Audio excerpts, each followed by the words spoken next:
How are you? All well? I think so. Hope all are well in this lockdown period.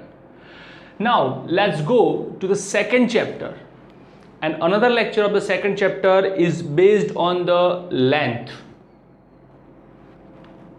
Now, the measurement of length, the second lecture of the measurement of the length for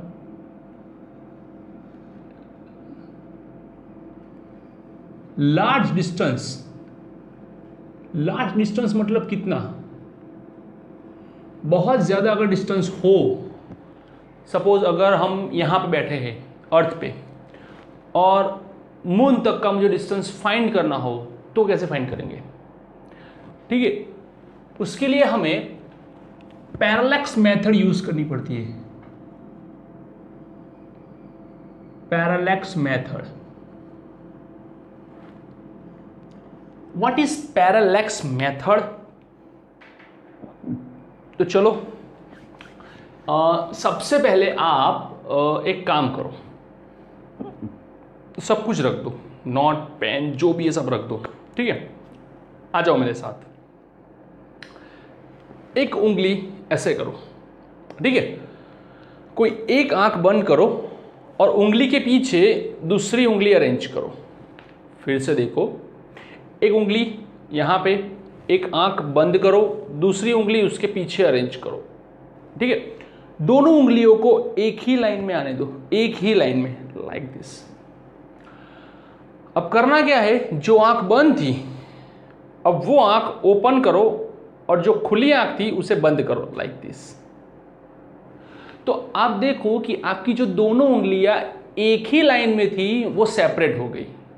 क्या हो गई? Separate हो गई। This is called a parallax. 12th standard में बहुत सारे lenses के experiment आएंगे, उस एक्सपेरिमेंट में हमें पैरालैक्स मेथड यूज करनी है ताकि हम पैरालैक्स को दूर कर सके। तो उसी पैरालैक्स का यूज यहां पे करेंगे for a large distance measurement. उसके लिए चलो एक एग्जांपल लेते हैं, जो हमने लिया उसी को कैरी फॉरवर्ड करते हैं कि सपोज अगर हम यहां पे बैठे हैं, मतलब कि अर्थ पे, और मुझे मून तक का डिस्टेंस फाइंड करना है, तो अर्थ के दो diameter end point A and point B, दो diameter end point A and point B में से, यहां से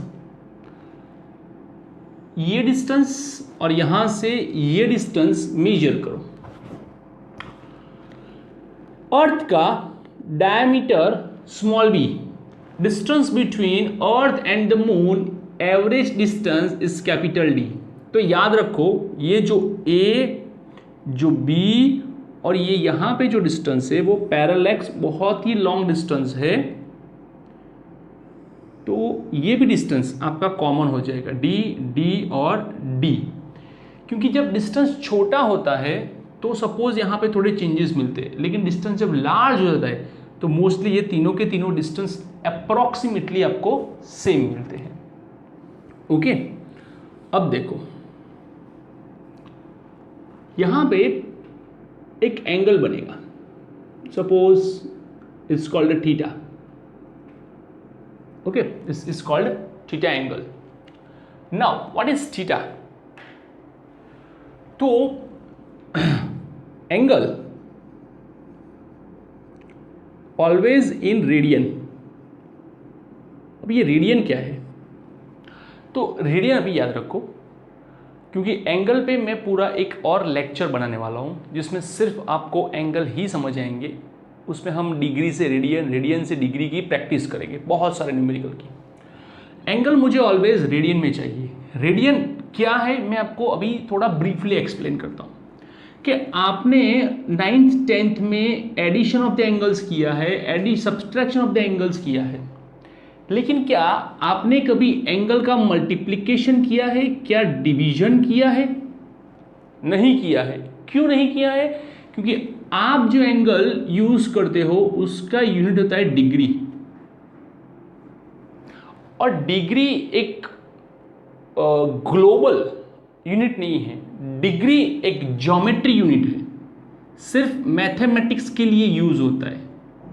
ज्योमेट्रिकल यूनिट है, यूनिवर्सल यूनिट नहीं है, ग्लोबल यूनिट नहीं है, जस्ट एक डिग्री मैथमेटिक्स के लिए यूज होता है। लेकिन जो रेडियन है वो अभी आप मैथ्स में पढ़ोगे, जो मैथ्स के स्टूडेंट होंगे वो मैथ्स में पढ़ेंगे, वहां पे भी आपको डिग्री के साथ रेडियन देखने को मिलेगा, फिजिक्स में भी देखने को मिलेगा, शायद केमिस्ट्री में कभी कभार कुछ एंगल्स की बात होती है तो वहां पे भी आपको देख सकते हो।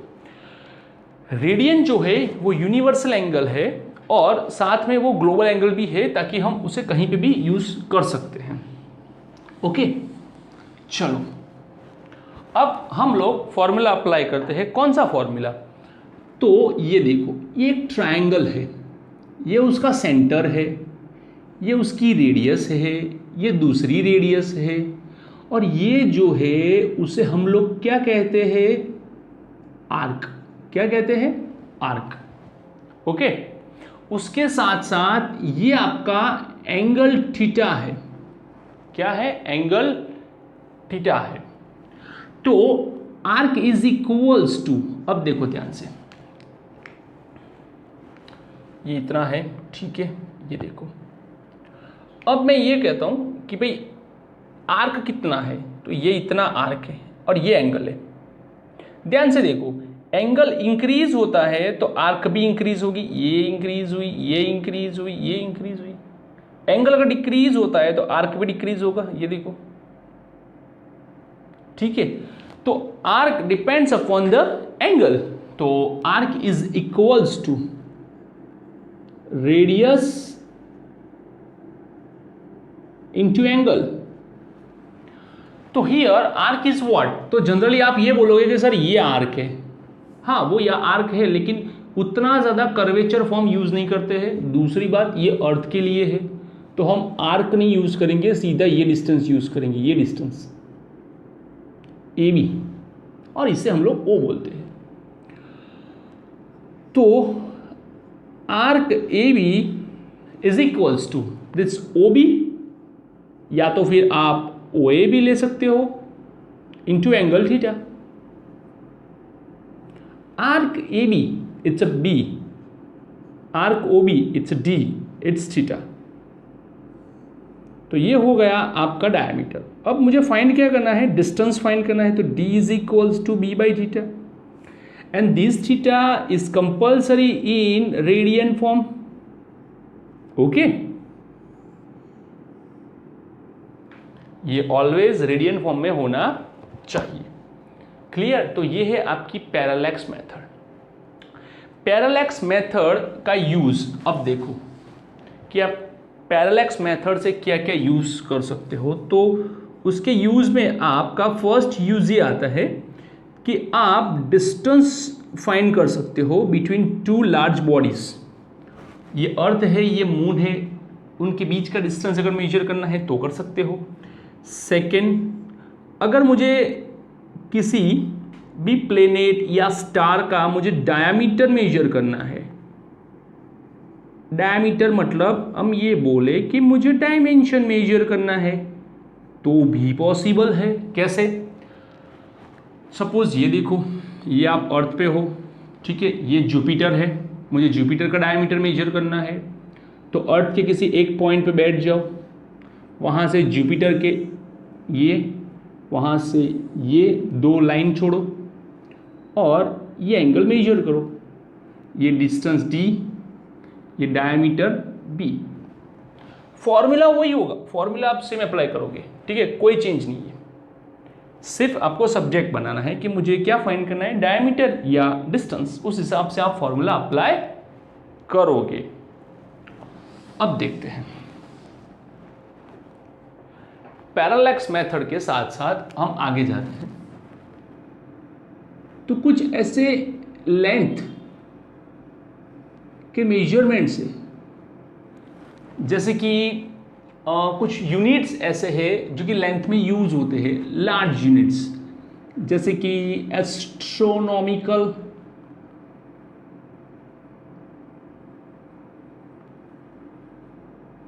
ये एस्ट्रोनॉमिकल यूनिट क्या होता है? What is the astronomical unit?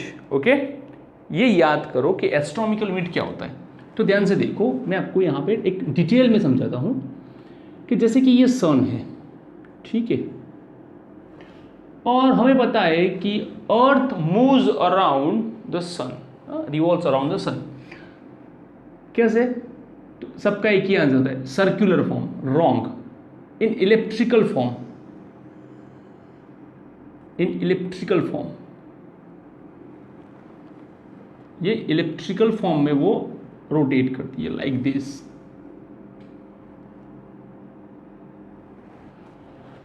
Suppose अर्थ यहां पे है तो ये डिस्टेंस बनेगा। सपोज अर्थ यहां पे है तो ये डिस्टेंस बनेगा। सपोज अर्थ यहां पे है तो ये डिस्टेंस बनेगा। तो अब ध्यान से देखो, ये सबसे लार्ज है, ये थोड़ा मीडियम है, और ये सबसे स्मॉल है। तो अर्थ और सन के बीच का जो डिस्टेंस है वो यहां से लेके जब यहां तक आता है तब तक रिड्यूस होता है, फिर यहां से धीरे धीरे यहां पे आएगा तो इंक्रीज होगा, वापस से रिड्यूस होगा, वापस से इंक्रीज होगा। मतलब कि एक फिक्स वैल्यू नहीं मिलती है। क्या नहीं मिलती है? Fix value. मतलब कि अगर हम ये मान लें कि सर्कल होता है, सर्कल के सेंटर में अगर सन हो और सर्कल पे कहीं पे भी अर्थ हो तो वो डिस्टेंस ऑलवेज फिक्स होता है, रेडियस जितना। लेकिन इलिप्टिकल में ऐसा पॉसिबल नहीं है। इसलिए एस्ट्रोनॉमिकल यूनिट को कैसे लिखते हैं वो देखो। Astronomical unit means average distance between earth and sun. Average distance, not a distance. क्यों? क्योंकि ये वेरी करता है, यहां पे वेरी करता रहता है कंटिन्यूअसली, इसलिए एवरेज डिस्टेंस बोला है। एवरेज डिस्टेंस कितना होता है? तो it's 1.496 10⁻11 metre. It's average distance. कभी कभार कुछ लोग ऐसा भी लिखते हैं 1.5 10⁻11 metre.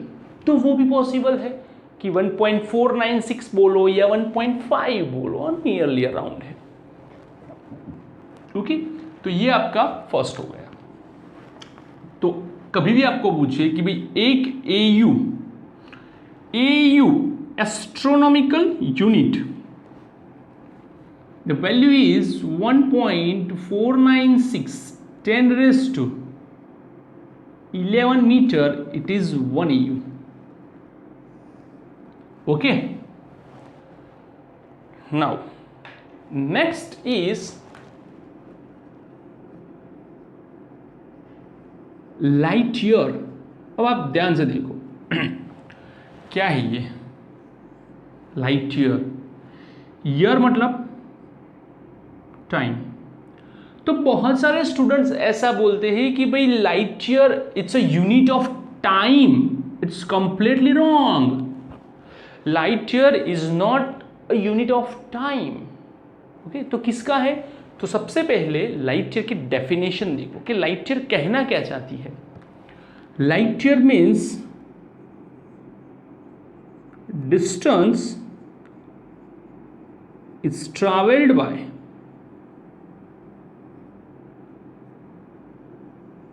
light in 1 year. Distance is traveled by light in 1 year is known as light year. अब ध्यान से देखो क्या ट्रैवल होता है? डिस्टेंस। तो एग्जैक्टली ये जो यूनिट है वो डिस्टेंस का यूनिट है कि भाई distance travelled by light in 1 year is called a light year. Okay, अब 9th स्टैंडर्ड में आपने पढ़ा था कि what is the speed of light. Light की स्पीड कितनी होती है? तो लाइट की स्पीड होती है 3 × 10⁸. Speed of light, it's 3 × 10⁸ meter per second. Okay, अब आगे बढ़ते हैं। What is the formula of the speed? Speed is equals to distance divide by time. Therefore, time is equals to, otherwise distance को subject बनाओ तो distance is equals to speed into time. What is the speed? 3×10⁸. What is time? Yes, अब बात करते हैं time की। तो यहां पे कुछ अप्रॉक्स टाइम दिया है, the time is 1 year. Okay, 1 year means 365 into 0.25 days. इतने डेज होता है, एक साल में इतने दिन होते हैं। तो is equals to 3×10⁸ into 365.25 days. अब मुझे डे मतलब एक दिन में कितने आवर्स होते हैं? 24 आवर्स। तो डे को कन्वर्ट करो 24 आवर्स में। ओके,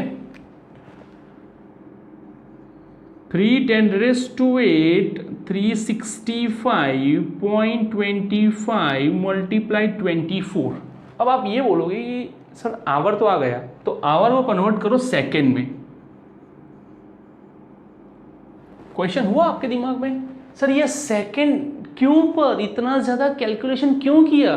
क्योंकि जो स्पीड ऑफ द लाइट है वो मीटर पर सेकेंड में है। किस में है? मीटर पर सेकेंड। तो मुझे लास्ट तक, जब तक सेकेंड नहीं आ जाता तब तक मुझे उसको कन्वर्ट करना पड़ता है। कैसे कन्वर्ट हुआ? तो डे कन्वर्ट हुआ आवर में और आवर कन्वर्ट हुआ सेकेंड में। ओके, तो फिर इसका कैलकुलेशन मुझे निकालना पड़ता है। That's 9.46 10⁻15 metre. 9.46 10⁻15 मीटर। क्या? 1 लाइट ईयर, 1 LY। कैलकुलेटर है आपके पास तो डायरेक्टली मल्टीप्लाई करना शुरू करो। ओके, तो आफ्टर कैलकुलेशन आपको 9.46 10⁻15 मीटर मिलेंगे। क्लियर? तो ये है आपकी लेंथ, और ये है लेंथ का सेकंड लेक्चर जिसमें हमने पैरेलैक्स मेथड यूज़ किया, लेंथ यूज़ की, speed of the light use किया।